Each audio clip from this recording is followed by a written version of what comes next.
Okay,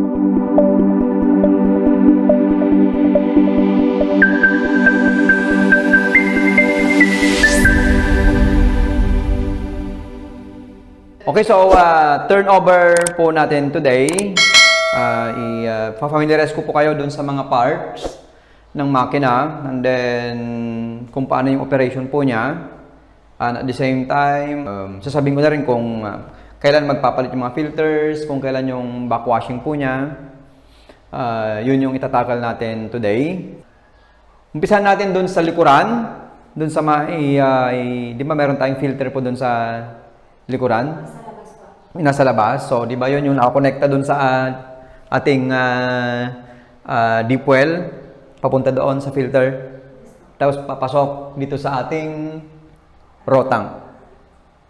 Okay, so ganun yung sistema niya. Pag naka-on yung pump natin doon, as long as naka-pump yun, dire-diretsyong lalagay po siya ng tubig dito sa ating rotang.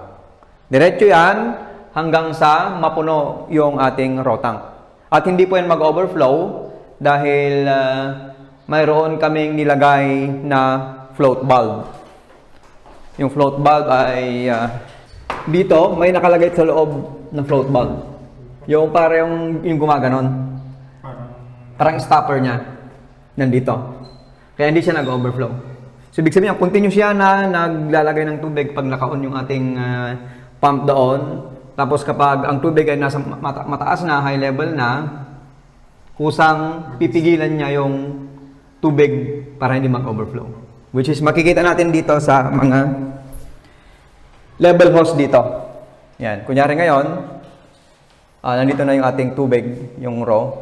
So, ibig sabihin ay hanggang dito yung level ng ating tubig. Ibig sabihin, hanggang doon na lang siya. So, ito yung mga level hose. So, dito natin makikita, tulad ng sinabi ko kanina, kung nasaan yung tubig dun sa loob. Same din dito sa ating product tank. So, ngayon ay nandito po siya. So, kapag wala yan, mahirapan tayong i-determine kung nasaan na yung level ng tubig sa loob. So, at least, kaya mayroon itong mga tinatawag nating mga level hose. Para makita kung hanggang saan yung... Tama po, kung nasaan yung tubig na natin. Alam natin kung mayroon pa ba tayong gagawing purified water or mayroon pa ba tayong i-dispense dun sa ating dispensing faucet. Then dito sa taas ay mayroon tayong mga nakakabit dyan na mga ito. Yan. Ano yung mga functionalities ng mga ito? Yung mga ito ay yung mga tinatawag nating float switch or radar switch. Sa loob niyan ay mayroon yung tali na nakalawit. Ito, may nakalawit dito sa baba. Hanggang dun sa baba. Siya nag-determine kapag low level na yung ating rotang. Low level na yung tubig dito sa ating rotang. Na kapag low level na, ay mag-stop yung ating tinatawag na raw pump. Kasi hindi po pwedeng, kapag walang laman na ito ay humihigop pa rin siya. Kaya mayroon tayong nilagay na sensor para po doon. Para pag kunti na, kusa siyang mag-stop, mag-iipon ulit ng tubig dito sa ating rotang. Kusa siyang mag-ipon po. As long as naka-on po doon yung ating deep well pump. Di ba mayroon tayong filter dun sa labas? Ang nangyari minsan ay, bakit ang tagal mag-ipon ng tubig dito? Ngayon, yun yung kailangan nating ayusin po, yung sa may ano po ninyo, yung deep well pump ninyo. Oo. Pero, may mga instances din na, kapag bagong palit yung ating filter, mabilis mapuno. Pero bakit biglang tumagal magpuno dito sa ating rotang? So, isang cause noon ay posibleng yung filter natin dun sa labas kailangan ng palitan. Oo, kasi punong-puno na ng dumi. Isang reason din po 'yon. Pag maraming dumi, mahina ang... Yes po, mahina yung papasok po na dito. So, isang reason din po 'yon kung bakit matagal magpuno dito sa ating rotang. So, okay na tayo dun sa sensor. So, mayroong nakalawit dyan sa loob. Ito, mayroon siyang tali. Mayroon. Na nakaano po dito?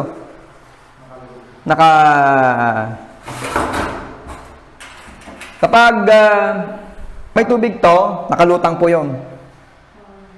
At kapag nakalutang siya, ibig sabihin ay mayroon pa tayong hihigupin na tubig. Mayroong hihigupin na tubig yung ating feed pump. Pero pag nandun na sa baba, wala na. That's the time na hindi po yon gagana. So, the same po ito. Di ba? Ito yung ating raw tank. Ito naman yung ating product tank. So, dito mayroon dalawang sensor. Ito, siya nagde-determine kapag kukunti na yung laman. Yung isa naman, ay siya nagde-determine kapag puno na itong ating product tank para hindi mag-overflow. So, the same, mayroon siyang mga, kung ano yung nakikita natin doon, the same din po. Ito, nakalublob hanggang dun sa baba, nakalawit hanggang dun sa baba. Big sabihin, mas mahaba. Ito naman, hanggang dun lang siya sa taas, kasi lang dinidetermine niya. Na kapag puno na, pip, may, ano po yun? Ang gagawin niya ay papatayin niya yung ating buong system. Kasi puno na ako. Kusa siyang mag-stop po. Puno na ako, mag-stop na ako. Ganun yung gawain po nung nasa gitna. So, ito yung raw tank, ito yung ating product tank. So, dito sa ating raw tank, di ba, nandito yung mga pipes natin. Papasok dun sa ating, nakakonekta dun sa ating feed pump. The same din dito sa ating product tank. Nakakonekta siya dito sa ating product pump. Pero unahin natin ito dun sa ating raw tank. Yan, nakakonekta dito sa ating feed pump. So, ang mangyari yan, so ito, di ba? So, at least na may pa-familiarize po kayo ngayon kung paano yung connection niya doon sa ating raw tank papunta dito sa motor. So, kapag in-on natin, ihigop yung motor doon sa raw tank papunta dito sa ating mga FRP. So, ganun yung nangyayari kapag humihigop yung ating feed pump from doon sa raw tank papunta dito sa ating FRP, papunta dito sa ating mga filters dito, papunta dito sa ating membrane. At ganito ba ang nangyari? Kapag inon natin yung feed pump at inon natin yung high pressure pump,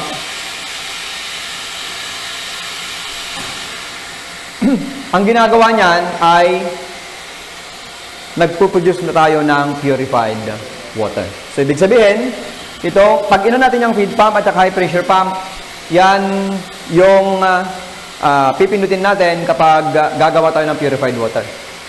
Ituro na din pala sa inyo po noon. At least aware na po kayo kung paano gumawa nito. Okay, so kung ganon ay familiarize ko lang muna kayo kung paano yung nangyayari kapag gumagawa siya ng purified water. So kapag ganon na pinindot mo ito, feed pump at saka yung high pressure pump, aandar yan, hihigop ng tubig doon sa ating raw tank, papunta dito sa ating unang FRP na multimedia kung tawagin, na siya yung nag-aalis ng mga sediments. And then, papunta dito sa ating carbon media, na ito, kapag may amoy yung tubig, inaalis niya. Kapag may chlorine yung tubig natin, walang chlorine yung tubig natin dahil sa deep well po tayo. Kapag may pesticides yung tubig natin, inaalis din po nitong pangalawang FRP. So, magkaiba yung ginagawa po nila. Ito pang linis. Ito, mga sediments. Mga sediments. Nakikita ng mata natin or hindi. Alam niyo, parang buhangin. Mga buhangin po. Or mga dissolve minsan na buhangin. Yan yung inaalis po niya. Diyan natatrap. Siya yung nag-filter po ng mga yon. While ito naman, ang ginagawa niya ay inaalis niya yung kung may amoy yung tubig. Kung may chlorine yung tubig, inaalis niya. Pag may pesticide, inaalis din po niya. Pag naalis na, din na pupunta po dito sa ating softener media kung tawagin. Ito naman, ang ginagawa ng softener media po natin, siya yung nag-aalis ng calcium at magnesium ng tubig. Pinakamadaling i-imagine kung ano yung calcium at magnesium ay, alam niyo yung yung namumuong puti-puti dito sa ating salamin or dun sa CR natin. Similar po yon sa calcium at magnesium. At yun po yung inaalis nito. Inaalis niya. Bakit? Parang sa ganun ay hindi papasok ang mga yun dito sa ating membrane. Kasi pag pumasok siya dito sa ating membrane, maapektuhan po yung performance niya. Ganun yung ibig sabihin po nung ginagawa ng mga yan po. Ibig sabihin ay bago papasok dito sa ating membrane, kailangan maalis muna yung sediments. Dito kung may chlorine or kung may pesticides, kung may amoy, naalis muna. The same dito, yung hardness, kung tawagin natin yon, hardness, yun yung technical term po niya, yung calcium at magnesium. Or yun yung parang nakikita natin sa CR natin na puti-puti or sa salamin. So yun, siya yung nag-aalis niyan bago pupunta dito. Kasi kapag hindi naalis ang mga yon at direkta dito, magbabara kagad dito. Ito yung pinaka-hard ng ating makina. Kaya mayroon po ang mga yan. Yun, trabaho niya. And then, di ba, pump, punta dito sa ating multimedia, carbon, softener.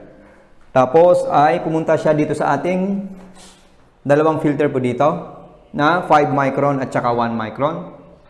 Ang purpose po nito ay, let's say for example, yung mga hindi naalis po, lalo na dito, ng mga sediments, matatrap pa rin po dito.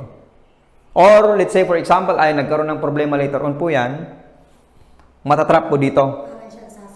Siya yung sasalo po muna para hindi maapektahan po itong ating membrane. Pero, laging mayroon po ito, parang sa ganon, ay kung ano man yung hindi po naalis, lalo na dun sa una, kasi pang sediments lang po talaga ito, inaalis po muna nito bago pupunta dito sa ating membrane. Okay, so ganon, di ba? So, higop, punta dyan. So, alam niyo na kung anong ginagawa, kung anong nangyari dyan. Nangyari dito, nangyari dito, nangyari dito. Pagkatapos niyan ay papasok siya, hihigupin ng ating high pressure pump kung tawagin, which is yung ito. So, kung ano yung na-filter dyan na tubig, hihigupin ng ating vertical pump, papunta dito sa ating membrane. So, yung mga nalinis dyan or yung mga contaminants na naalis dyan, hindi dapat makapasok dito sa ating membrane. Parang siguro ay makapag-produce siya ng tama, magawa niya yung tamang quality ng purified water. So, kapag in-on natin ito, yan, di ba? Automatic yan na ihigop na yon. Pero mayroong delay dito na 30 seconds bago siya gagawa ng purified water. Ngayon, hindi pa ito gumagana. Gagana lang yan after 30 seconds. May warm up na nangyayari. May warm up. Parang sa ganun ay hindi mabugbog yung ating membrane. Yung bang gawa ka mabigla. May warm up bago aandar po ito. Pero may dumadaloy na po yung tubig dyan. So, yan, di ba? So, kapag nag-on na yan, that's the time na tataas na yung ating mga parts po dito. Ito, anong mini-measure niya? Kung gaano kadami yung napupunta doon sa ating product tank. While ito naman, kung gaano kadami yung lumalabas doon sa ating reject line. Or, ibig sabihin yung reject water kung gaano karami. So, ibig sabihin nito, kapag naka-on yung feed pump at high pressure pump, automatic po yan na mayroong lumalabas din doon na tubig. Kasi ganun yung nature ng purified water. So, kapag na-on yung dalawa na yan, after 30 seconds, dapat tataas ang mga ito. Tataas yung mga gauge nito, tataas yung mga gauge nito, tataas yung mga gauge, yung flow meter na ito, at saka ito. Kapag hindi yan tumaas, ibig sabihin ay hindi humihigop to. Tawagan nyo po ako kapag ganon. I-update nyo po kami kapag ganon ang nangyayari. Okay po? Okay, so ganon. Ang ano po nito, ang technique na alam nyong gumagawa na siya ng purified water. Okay, so ganun nangyari kapag gumagawa ng purified water. Itong sistema natin ay nandidetect din niya kapag wala na yung tubig sa ating rotang. Kusang mag-i-stop po ito. Kusa siyang mag-i-stop. Kapag wala na siyang mahigop na tubig dun sa ating rotang. I-simulate po natin.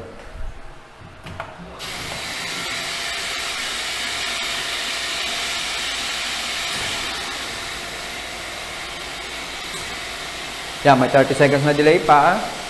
Muna. So yan, di ba? Gumagawa na siya ng purified water. Ngayon, i-simulate ko na kapag wala nang low level yung ating rotang, ay dapat mamamatay ito.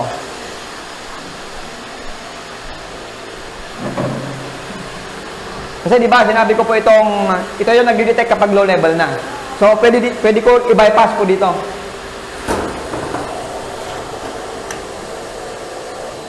Di ba? Putay. Ibig sabihin kasi wala siyang mahigop.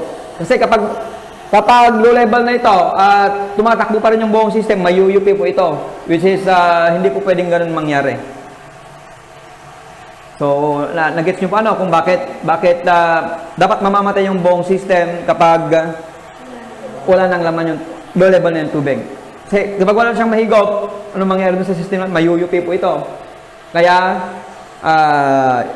mayroong control po dyan kaming nilagay para nang sa ganun ay mag-i-stop po siya para hindi po masira itong ating softener. Hindi po siya mayupi. Yan, kapag nakahigop na ulit siya ng tubig o mayroon na ulit, ayan, automatic mo rin po automatic na aandar. Automatic. Pag mayroon ng tubig, automatic pong aandar pa yung ating makina. As long as naka-on itong feed pump at saka high pressure pump. Okay? So wala namang problema dito po sa mga mag-stop. Yes.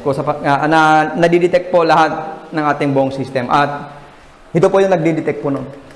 Itong tinatawag nating reverse osmosis controller kung tawagin natin. Kung ito yung pinaka-heart ng filtration, ito naman yung pinaka-brain ng filtration natin. Kumbaga, dito mo makikita lahat kung ano nangyari doon sa ating system. Let's say for example, kapag puno na yung ating product tank, may magpapakita po dito na or may indicator po kayo makikita dito na full na siya. At kapag full na siya ay mag-i-stop po yung buong system po natin. Ganun po. Kapag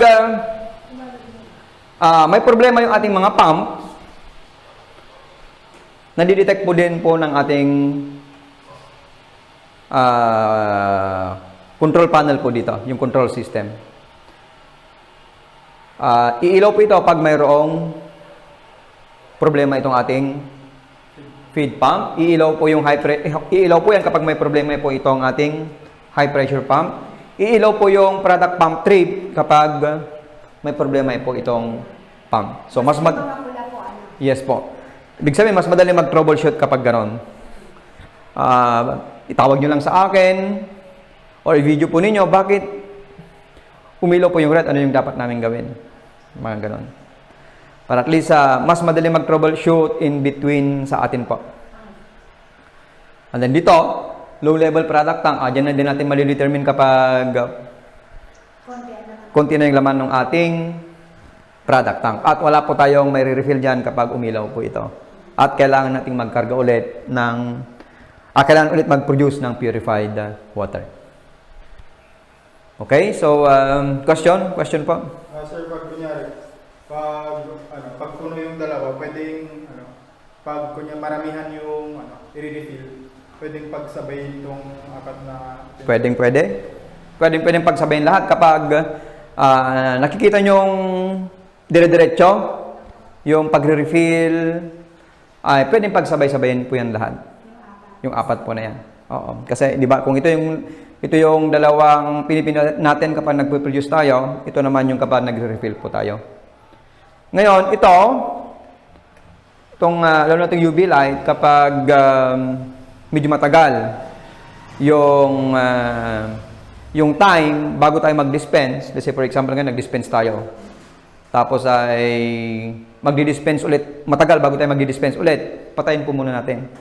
Para nang sa ganon ay hindi mag-iba yung lasa ng purified water. Kasi iinit po yung tubig po dito. Ay, makakita ko din. Medyo may iba pong lasa niya kapag ganon. Kaya hanggat maaari, anuin po natin, patayin natin kapag ganon. Kaya dapat pag siniswitch po ito, magdi-dispense lang po. Tama. Pag magdi-dispense. Pag dire-diretso, ay hayaan mo lang. Kasi dire-diretso yung pag-refill po ninyo. Pero pag nag-stop na kayo, let's say for example ay 15 minutes, alam nyo, wala na. Patayin nyo na lang po muna. So dito, okay na tayo. Mamaya ko ituturo sa inyo yung pagbabackwash nito kasi binabackwash yan kung tawagin yung nililinisan. Ito naman pinapalitan. Ito yung pinapalitan. Tapos yung nandoon sa labas, pinapalitan din po yun. Monthly, yung pagpapalit, pero need natin i-check. Let's say for example, every 2 weeks, para nang sa ganun ay magkaroon tayo ng basihan kung every 2 weeks ay malinis pa or hindi na. Or papalitan agad after 2 weeks, ganun. Parang sa ngayon ay wala pa tayong basihan. Pero kapag nag-operate na kayo ng dire-diretso, that's the time na magkakaroon kayo ng basis kung after 2 weeks, after 2 weeks or 3 weeks, madumi na. So, yun yung mga basihan po ninyo later on na. Instead na after 1 month, after 3 weeks, papalitan mo na po. Kapag malalaman din dahil hihina ang andang... Ay, yun po, tama po. Isang rason po yun. Isang palatandaan. Pero ito, usually, every month. Every month ito pinapalitan. At nakalagay na po dyan kung anong sizes yung ipapalit nating mga filter. So, ganoon kung paano mag-produce ng purified water. Ngayon pa mag-dispense naman ay product pump tsaka yung UV. Yung product pump, ayan, hinihigop niya yung tubig from dun sa product tank. Ito. Then, papunta dito siya sa mga filter na ito. Di ba po? Nakakonekta po siya dito. Doon, hihigop. Taas. Pamunta dito sa ating 5 micron na filter. Coco shell. And then 1 micron. Tapos, pupunta dito sa UV. Tapos, dyan sa dispensing faucet. So, ganun yung gagawin natin. Pipindutin lang natin itong dalawa nito kapag mag-dispense tayo. So, ayun, nasabi ko na kung ano yung laman nito. Yung mga filters dito ay siya yung nag-i-enhance ng lasa ng ating purified water bago may dispense. Ito. Yung dalawa po dito, yung coco shell, carbon na nakalagay po dito sa gitna. Okay na po Okay na po ito. At pinapalitan naman ito every 2 to 3 months. mas matagal. Opo, mas matagal po ito. Pero after mga 1 month, pwede pong i-check kung sakali. Pwede po, pwede. Pero laging malinis yan. Laging malinis lalo itong dalawa na ito. Laging malinis yan kasi naalis na lahat. Mga filter na po. Kasi dumaanan dito sa ating membrane. Malinis na po yan. Ito siya nagpapalasa. Ito, kung may dumi man, kumbaga redundant ang nangyari. Panigurado lang. Panigurado lang na bago may di-dispense dyan ay maalis natin yung dumi kung mayroon man. Pero malabo po yun na mangyari. Unless na ito ay nasira. Kasi kulay itim po yung ano po nito, yung texture niya na matigas. Kasi carbon black kung tawagin natin. Pero just in case lang may karoon ng problema, yun yung trabaho nung nandito sa dulo. Siya yung magtatrack bago may di-dispense po dyan. Pero madalang, so far wala naman pong nangyari. Pero just in case lang, kaya meron po yan. Yung ito naman, yung nasa una, ay ang nangyari ay malinis na yung napupunta doon. Pero naglalagay pa rin ako ng filter dito. Or pwedeng ang ilagay natin dito ay carbon. Carbon, carbon, carbon. Tapos filter. Ganoon lang kung paano siya i-operate. Ganoon tayo sa backwashing. Based doon sa hardness ng tubig po natin, at based doon sa capacity ng softener natin na ito, at mag-aasin ka or magre-regenerate po kayo nitong ating softener kapag nakapag-dispose po kayo ng 210 containers.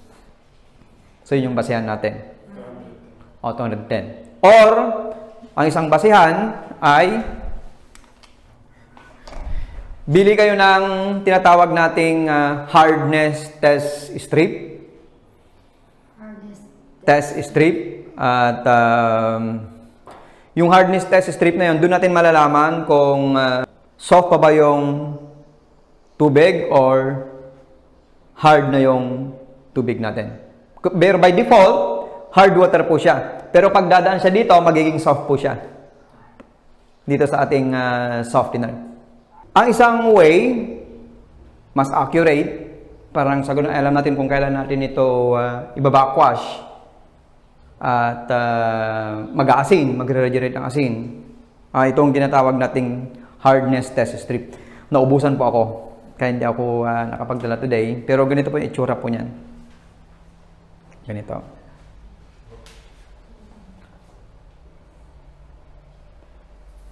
Hardness test strip itong. Ibig sabihin nito ay para siyang papel. Yan. At saan natin kinukuha yon? Dito po. Naglagay po kami dito ng bulb dito, no, kung saan dito tayo kukuha ng tubig na ididip natin. Yan yung purpose niyan kung bakit meron po dito. Flashing bulb. Itong tawagin po namin. Yan. So dito, di po ba, makita nyo, from green to brown. So kunyari ay nag-operate po kayo na today. Test natin. Kapag green, ay record po natin siya. At the same time, okay, umaga, test natin ng umaga. And then, magre-refill na tayo. I-record natin lahat yung mga nare-refill natin, kung ilan. Pagdating ng hapon, test ulit. Kapag green pa, hindi mo muna siya i-regenerate. Hindi mo muna siya i-backwash. The following day, ganun ulit ang gawin natin. Test mo ulit. So, let's say for example, okay, today, naka 50. Tapos ay green pa rin siya ng hapon. Umaga, hapon, green pa rin. Kinabukasan ay naka 50 ka ulit, tinest mo ulit, green pa rin siya. The following day, 50 ulit, green pa rin siya. Then, the following day ay tinest mong ganon, ay green pa rin siya. Pero pagdating ng hapon, ay ano na siya, nag-brown na siya, then it's the time na magbabackwash ka na. At, isabay mo na rin silang lahat. Pero one at a time mo lang po siyang, one at a time po natin siyang ibabackwash. So, pwedeng ang gawin natin ay, unahin natin to. Then, itong sunod natin. Tapos, pangatlo. Kapag magbabackwash tayo, so, naintindihan nyo pa, no? Yung paano yung technique natin. Pag magbabackwash natin. Pwedeng yun ang basihan natin, sabay na natin. Sabay na natin silang i-backwash. Pero one at a time, hindi pwedeng pagsabay-sabayin mo silang i-backwash. Isa-isa lang. At kapag magbabackwash tayo, make sure na puno yung ating tangke, yung ating rotang, and then naka-on itong ating feed pump. At kapag magbabackwash tayo, i-close natin yung ball valve dito. Yan. May ball valve po dito, di ba? Oh? Basta kailangan po yung nakababa. Ganun po siya. Nakakulong siya. Pag nakaganyan siya, naka-open. Dito po, naka-open siya. Ngayon, pag magbabackwash na tayo, i-close po natin yan. Yan, close po natin yan. Yan, naka-close na siya. Tangke, puno. Tapos, feed pump. Unahin natin ito. So, from service, backwash mo lang na ganun. Di ba? By default, naka-filter. Pag magbabackwash ka, ilagay mo siya sa backwash. So, paano nga gawin mo? Sige din. Yan. 10 minutes. Pagkatapos niyan, susunod doon, ilagay mo siya sa rinse. 5 minutes. Pagkatapos nun, balik mo na siya sa filter. Okay, next. So, di ba? Madali lang. Tapos, isunod naman natin ay ito. Pero kailangan, marami yung laman nating tangke. Naka-on pa rin yung feed pump. So, ganun ulit ang gawin mo. Backwash. The same.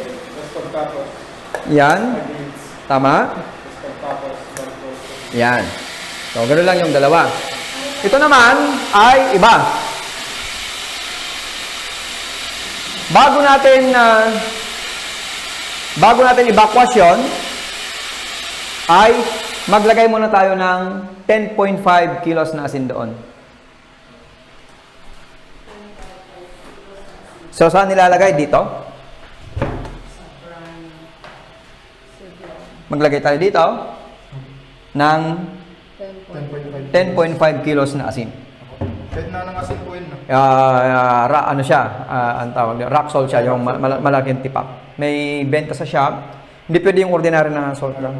Yung malalaki yung tipak ang nilalagay. Meron po kaming benta po na ganun po. Sunbright na industrial salt. Okay? So, step 1. So, alam na po natin na po. So, pero kailan tayo magbabackwash? Ano yung basehan natin? Naka 210 gallons. So, kaya meron dun sa yung strip test. Mas accurate yun, yung test strip. Yun ang totoo po. Pinaka-accurate yun. Pag nagkulay brown na. Nagkakulay brown na siya, hard water, kasi meron ng chart doon, backwash na. Lahat na. Yun ang basihan po natin. Okay? So, ito, paano yung pagbabackwash natin? So, alam niyo na din, sige, punta ka ngayon doon sa likuran para at least may familiarize ka. So, nailagay natin yung asin doon. So, saan siya nakatapat? Service. Nasaan yung backwash? Dito po. Okay, sige. Yan, di ba? Yan, kahit 5 minutes lang. 5 minutes lang. And then, supposedly, mayroon ng, bago ka maglagay ng asin, mayroon ng tubig dyan. Oo, mayroon lang dapat tubig. Kapag first time maglalagay, ay pwedeng ang gawin sa manual yung mga head natin. Pwedeng gawin natin ay maglagay tayo ng tubig dyan, hanggang dito. Hanggang dito. Pag may tubig na, tsaka tayo maglagay ng asin. Di ba? May tubig na kaagad. Tubig muna, tapos tsaka asin. Di may tubig, ano siya ding, di ba? May tubig na siya dyan. Pagkatapos nun,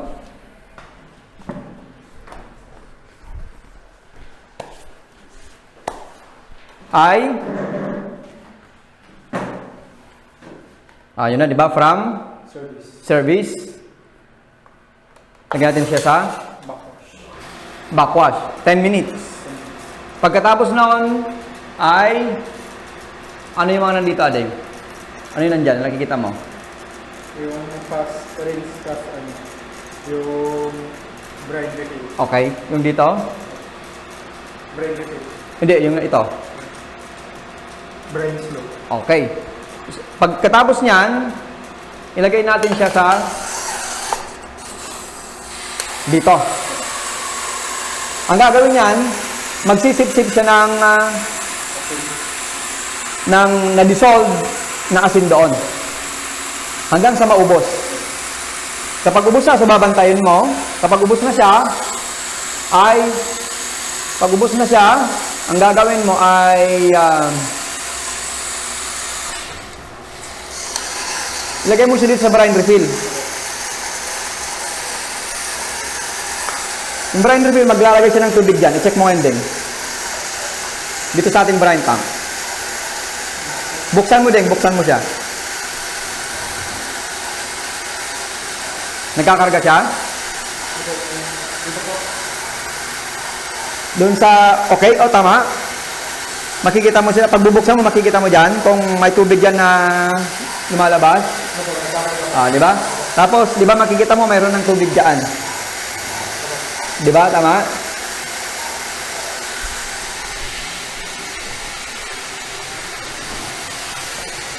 Ayan, nagtutubig na siya. So, kung kanina, ang ginawa natin ay naglagay muna tayo ng tubig, tapos asin, tapos, ayun, backwash tayo. Pagkatapos ng backwash, nagpasip-sip tayo. Nung nasip-sip na niya, lalagyan ulit natin ng tubig yan. Paano? Hindi na manual. Yun na, yung brine refill. Kaya ganyan ang nangyari ngayon. Brine refill. Yung ano natin doon. Hanggang dito, hanggang dyan lang. Umabot na rin po dito yung... That's the time na isunod mo yung next step. Yung next step ay yung fast rinse. 10 minutes. 10 minutes.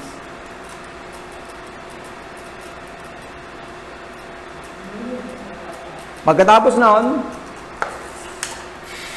service na. Pwede na po rin ito na I-open mo na ito. Tapos, pwede ka nang mag-produce ng purified water.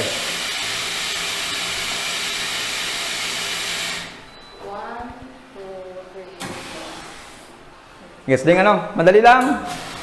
Ibala may video naman po, at least mas maintindihan. So, ganun lang. At, as long as merong laman, yung product tank mo, pwede kang mag-refill po dyan. Pwede kang nagbabackwash, tapos nagre-refill. Pwede yon. Ang hindi pwede ay yung nagbabackwash ka, tapos gagawa ka ng purified water. Tapos walang naman yung ano yung rotang. Pag walang laman yung rotang, oo. Yun, hindi pwede. Hindi siya gagana. Pag magbabackwash ka, ang mangyari, sabi natin magbabackwash, mag-i-stop yung system. Mamamatay. Kapag nagbabackwash po tayo, sabi natin nagbackwash tayo, tapos gusto mong gumawa ng purified water, ano po yan, nadidetect ng system natin na hindi ako pwedeng gumawa ng purified water. Ituloy yung pagbabackwash. Ganun ang gagawin po ng system po natin. Kasi hindi pwedeng sabay. Yan. Tapos, yan, actually, automatic ulit yan ang mangyari. Nadidetect po niya. Kapag, tapos ka na mag-backwash, naka-on ito, ano po yan? Nadidetect niya automatically. So, yun yung mga basic na operation ng ating makina. Yun, nasabi ko na kung kailan kailan papalitan yon. Kung kailan papalitan ito, kung kailan papalitan ng mga ito, kung paano mag-backwash, paano gagawa ng purified water, paano mag-refill, na kapag magbabackwash ka, ay kailangan counted or yung test strip At kapag okay na yon, one at a time. 1, 2, 3. Malinaw po? Malinaw po siya, yung instruction. Pagpapalitan naman na natin ito, paano magpalit? Una, kailangan alisin natin yung pressure. Kasi kapag may pressure po yan, mahirap alisin. Kailangan alisin mo muna natin. Kunyari ito, so kapag papalitan natin, alisin muna natin yung pressure. So, since manual, itong ating makina, either i-off natin yung ating system, and then i-close natin itong feed pump. Yan. Alis natin yung pressure.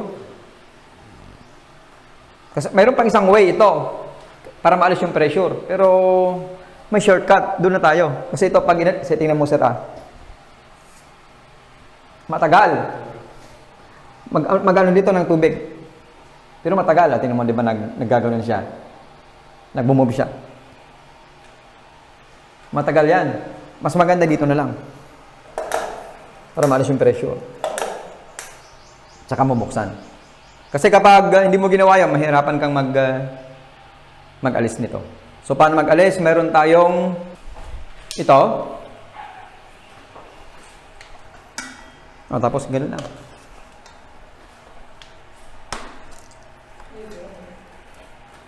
Ganun natin ulit. So, ganun lang yung pag-alis mo nito. Subukan na lang natin. 5. Kasi baka marumi ito ngayon eh. Dahil kasalukuyan pa-flashing pa lang po kasi kayo.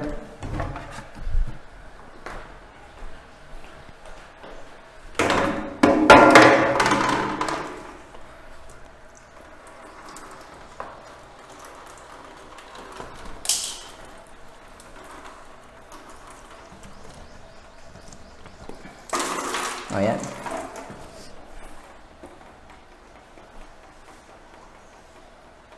Malinis pa. So, saulin natin. So, pag marami na magiging brown din po. Opo, maging brown po siya. Brown po siya pagpapalitan na.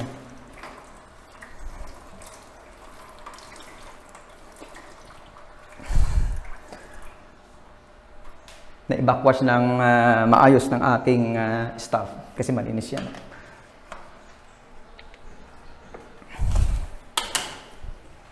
So, dito rin, so pag patapos magpalit, wag mong kalimutan itong i-open. Ito naman, the same. Paras lang yung process. Pero kailangan alisin mo yung pressure din nito. Paano? Dito mo alisin yung pressure.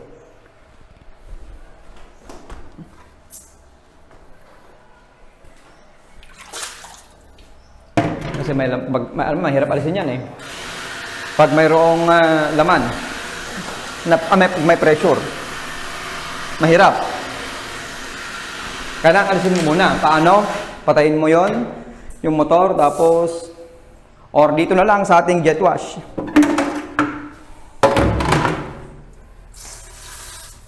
Wala na siyang pressure. Dito, wala na yung tubig na lalabas. Wala ng pressure. Ngayon, madali nang alisin ito.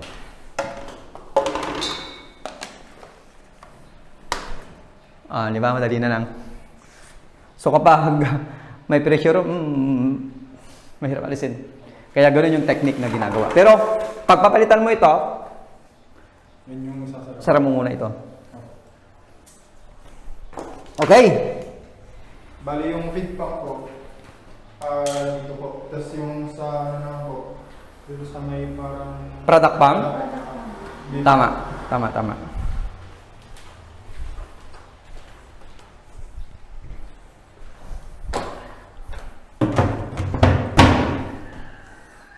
Okay na? Question pa po. Panonoorin ko na yun. Yes, Papa. Para Mas lang maintindihan pa ulit-ulit. Ngayon lang naman po. Hindi mo talaga mapapag-aralan yan ng biglaan, step by step. Kaya mayroon tayong video ngayon para at least may familiarize po kayo ulit.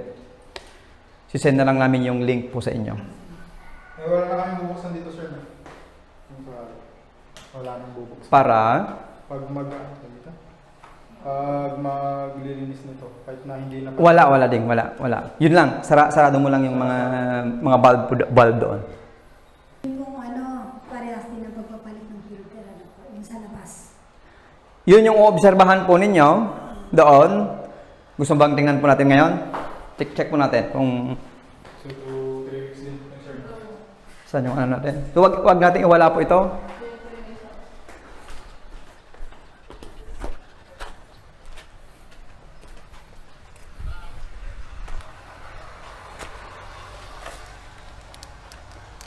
So, ang gagawin natin ay patayin muna yan, bulb.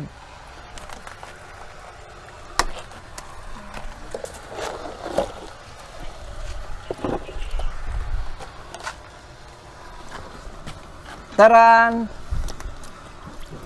Oh, di naman, dumi na. Di ba? Oh, dumi na. Katulad nung dun sa... Hindi na katulad ng dati. Brown na yung kulay po nito. So, ibig sabihin, palitan na ito. Palitan na.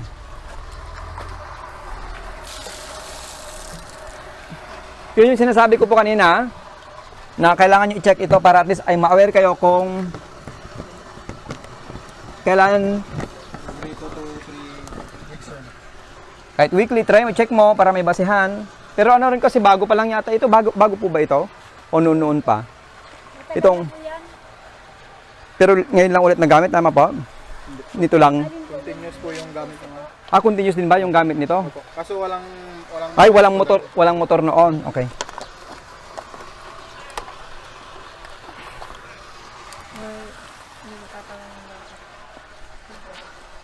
Yes po, ma'am. Yung ano niyan, yung filter, kailan lagi pinapalitan? Ayun po, yun yung i-check po lagi. At tulad po yung brown na siya. Actually, kailangan ng palitan.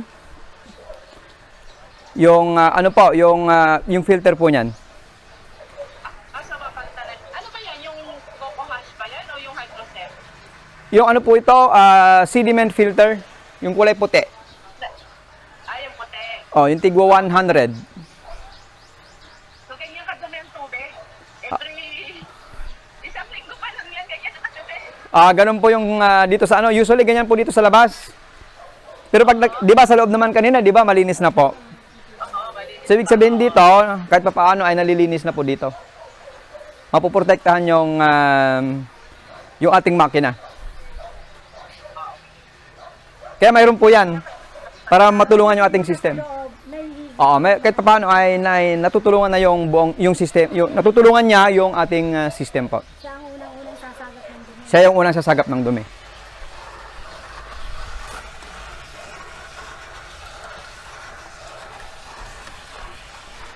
Okay? So, okay na doon? Ano, may question pa po dito? Okay na? Okay. Okay, so, okay na. Kapag may katanungan po kayo, mag-message lang po kayo sa akin. Okay, so hanggang doon na lang yung ating turnover today, yung ating training. Okay, so, bye-bye na. Maraming salamat po, sir. Okay po. Nais mo bang magsimula ng negosyong tubigan? Ang Bizwater Technologist ang bahala dyan. Ang Bizwater Technologist ay nag-o-offer ng iba't ibang water refilling station packages. Ang Bizwater ay may dekalidad na mga makina at maayos na after sales para sa masaganang pagninegosyo. Kaya ano pang hinihintay nyo? Avail na ng Bizwater Technologist packages. Negosyong hindi maluluma at tuloy-tuloy ang kita. Bizwater Technologist, kasama mo sa negosyong tubigan.